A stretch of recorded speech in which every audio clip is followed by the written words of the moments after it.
స్వాతంత్రం రావడం కంటే ముందే. అది తెలంగాణ జిల్లాలకు వచ్చేటప్పటికి చూస్తే మనం నైజాం పరిపాలనలో ఎక్కువ మాదిగలకు సంబంధించిన వాళ్ళు, ఒక అగ్రకులాలకు సంబంధించిన వాళ్ళ పొలాల్లో కేవలం సంవత్సరానికి సంబంధించినంతగా వాళ్ళు అది చేసుకునేవాళ్ళు. మాలలకు అట్లా కాకుండా అప్పుడు ఆ ప్రాంతంలో, ఈ ప్రాంతంలో కూడా డెవలప్ అవుతున్న కాలంలో డెవలప్ అయ్యే కాడికి పోయి వాళ్ళు పనులు చేసుకో వాళ్ళకి స్వేచ్ఛ ఉన్నది. కొంత మాదిగలకు లేదు. గ్రామ రైతాంగానికి దగ్గర వీళ్ళు ఒక బానిస. వాళ్ళకి అట్లా కాదు. అక్కడైనా ఇక్కడైనా వాళ్ళు స్వతంత్రం కూలీలు, వాళ్ళు ఎదగడానికి అవకాశం వచ్చింది డెవలప్మెంట్ ఉన్న కాడ. వీళ్ళు స్వతంత్ర కూలీలు కాదు, రైతులను నమ్ముకొని అక్కడ ఉండేవాళ్ళు. స్వాతంత్రం వచ్చిన తర్వాత ఏమైందంటే రిజర్వేషన్లు వచ్చినాయి. రిజర్వేషన్ వచ్చినప్పుడు హాస్టల్లో వచ్చినాయి. హాస్టల్లో మరి ఎవరు చదువుకునేటప్పటికి అంతకుముందే చదువుకున్న వాళ్ళు వార్డన్లు అయ్యారు. అంతకుముందే చదువుకున్న వాళ్ళు వార్డన్లు అయ్యారు. ఆ వార్డన్లు హాస్టల్లో పిల్లల్ని చేర్చాలంటే ఇప్పుడు ఒక వేముల కూర్మనేటైనా మొదటి సాంఘిక సంక్షేమ శాఖ మంత్రిగా ఉన్నాడు ఆయన, ఒక మాలైన. ఇప్పుడు గవర్నమెంట్ హాస్టల్స్ కాదు, అప్పుడు మేనేజ్మెంట్ హాస్టల్సే. అప్పుడు ఆయనకు ఒక 100 హాస్టల్స్ ఆయనకు అప్పచెప్పారు. సాంఘిక సంక్షేమ శాఖ ఆయనకు 100 హాస్టల్ పెట్టమని చెప్పేసింది. 100 హాస్టల్కు వార్డన్లు వాళ్ళు దాదాపు 98 మంది 99 మందిని మాలలు పెట్టుకున్నారు. మాలలు పెట్టుకున్న తర్వాత మాలలు వాళ్ళు వార్డన్లు ఏం చేశారు, వాళ్ళ పల్లెలు ఉండబడే వాళ్ళ పిల్లలందరినీ హాస్టల్లో చేర్పించారు. అంటే మొదటి తరం వాళ్ళు అవకాశం ఉండి గవర్నమెంట్ రిజర్వేషన్ వచ్చిన వెంటనే వాళ్ళు అందుబాటులోకి తీసుకొచ్చి చదువుకునే కార్యక్రమం ఉంటుంది. వీళ్ళని తీసుకొచ్చిందో చేర్చలే, వాళ్ళు చేర్చబడ్డారు.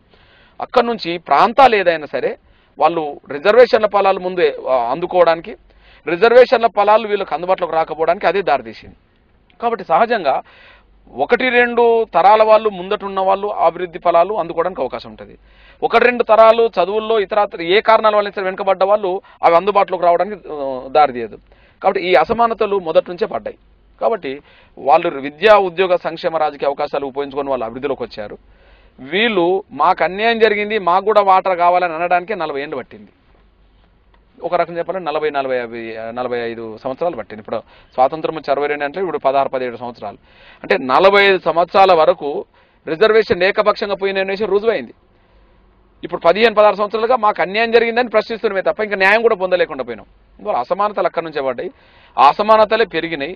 ఆ పెరగడం వల్లనే ఈ సమాజంలో మాదిగలకు అది తెలిసిపోయింది, అనుభవపూర్వంగా తెలిసిపోయింది. కాబట్టి మా వాట మాకు వస్తే మేము కూడా బాగుపడతామని చెప్పడం జరుగుతుంది. నాటి నుంచి నేటి వరకు ఉద్యమంలో కీలక పాత్ర పోషించమని చెప్పండి మీతో పాటు.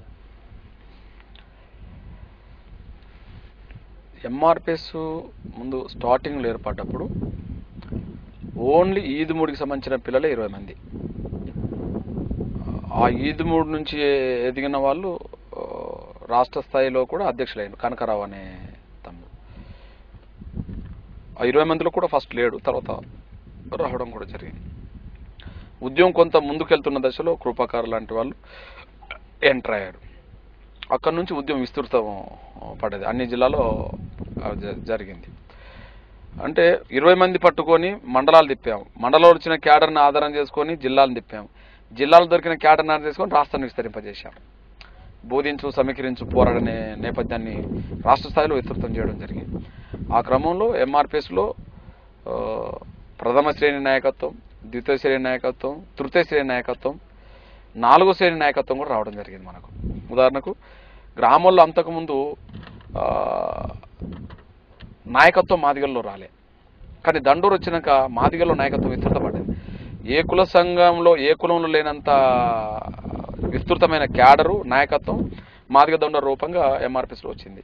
రాష్ట్ర కమిటీ బాధ్యులు ప్రథమ శ్రేణి నాయకత్వం, జిల్లా కమిటీ బాధ్యులు ద్వితీయ శ్రేణి నాయకత్వం, నియోజకవర్గ బాధ్యులు, మండల బాధ్యులు, నియోజకవర్గ ఇన్ఛార్జీలు, మండల బాధ్యులు తృతీయ శ్రేణి నాయకత్వం, గ్రామ కమిటీ బాధ్యులు 4వ శ్రేణి నాయకత్వం. అంటే కింది స్థాయి నుంచి మొదలుకుంటే పై వరకు 4 అంచెలుగా నాయకత్వం మాదిగల్లో ఎదిగింది.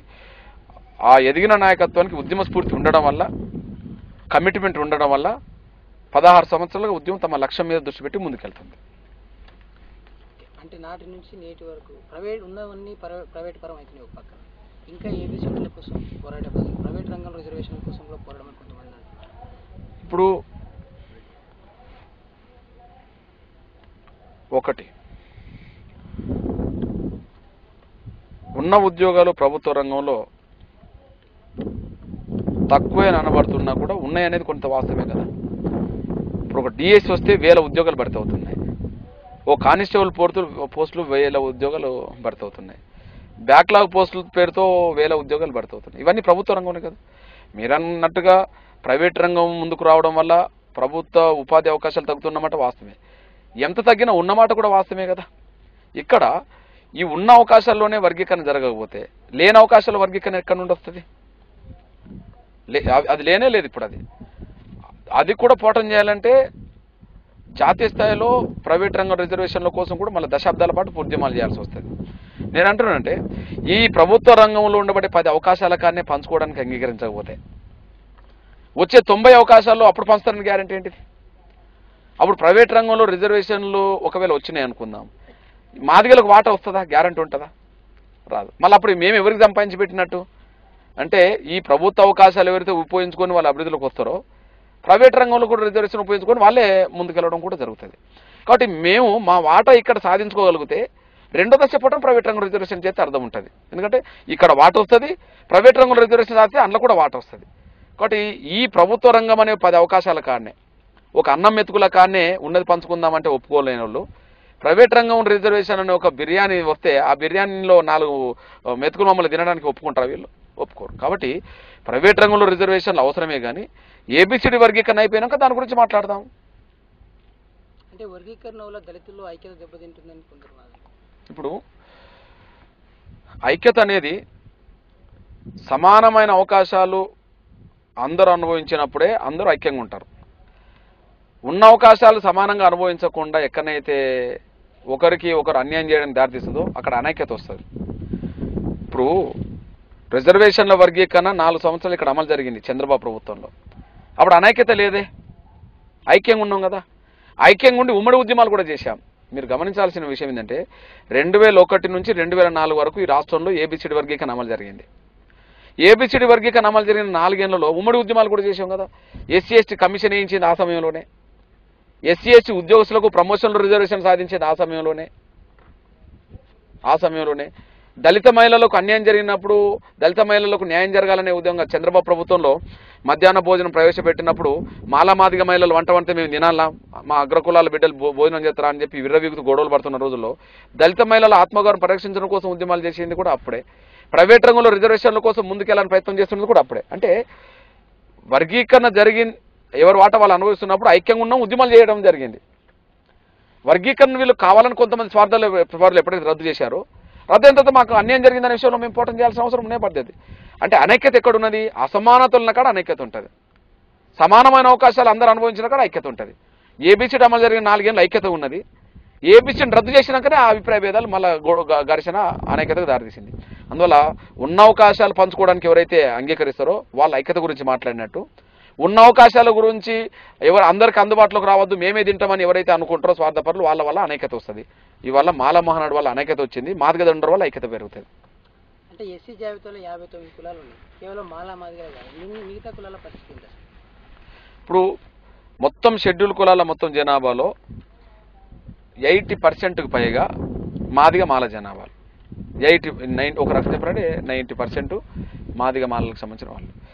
మిగిలిన 57 కులాలకు సంబంధించిన వాళ్ళు ప్రధానంగా ఈ 2 కులాలకు సంబంధించిన వాళ్ళే దాదాపు అందులో ఎక్కువ ఉప కులాలకు సంబంధించిన వాళ్ళు ఉన్నారు. ఈ 2 కులాలకు సంబంధించిన వాళ్ళు కూడా కాని వాళ్ళు కూడా రెల్లి పేడిపాకి సంబంధించిన వాళ్ళు కూడా ఉన్నారు. కాబట్టి మాదిగ దండోరా ఒక సామాజిక నేపథ్యాన్ని ఈ రాష్ట్రంలో ముందుకు తీసుకొచ్చింది. మొత్తం షెడ్యూల్ కులాల రిజర్వేషన్లు ఏకపక్షంగా 40% ఉన్న మారవర్గాలకు సంబంధించిన వాళ్ళు 90% అవకాశాలు వినియోగించుకున్నారు. మాదిగ దండోరా ఏమంటుందంటే మాలల జనాభా మాలలకు వచ్చేటట్టుగా చేస్తే వాళ్ళ వాటా వాళ్ళకి రానియండి, మాకు అభ్యంతరం లేదు. మాదిగల జనాభా 50-55% ఉంటే మా వాటా మాకు రావాలి. మిగిలిన శాతం ఎవరికి రావాలి? ఈ 2 కులాల కంటే ఇంకా వెనుకబడ్డ కులాలు ఎవరైతున్నాయో ఆ కులాలకు రావాలి. అందువల్ల ఏబిసిడి